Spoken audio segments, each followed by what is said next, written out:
আমাদের চোখের পানি তাদের কোনো প্রয়োজন নাই, আমাদের মায়া কান্নার গাজাবাসীর কোনো প্রয়োজন নাই।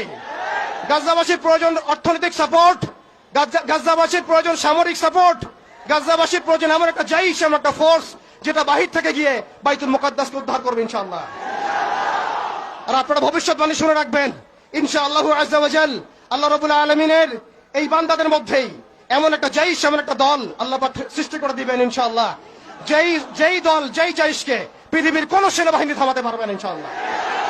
শেষ পর্যন্ত তারা বাইতুল মুকাদ্দাস মুক্ত করেই ছাড়বে ইনশাআল্লাহ। শুধু সময়ের অপেক্ষা। তারা আমাদেরকে অপশন দিয়েছে, হয় আমাদের দাস হও না হলে মরো। শেষ কথা, তারা আমাদেরকে অপশন দিয়ে দিয়েছে, হয় আমরা তাদের দাসত্ব করব না হলে মরবো। আমরাও বলে দিচ্ছি, আমরা দাসত্ব করব না। আমরা হয় শহীদ হব অথবা স্বাধীনতা ছিনিয়ে নিয়ে আসবো ইনশাআল্লাহ।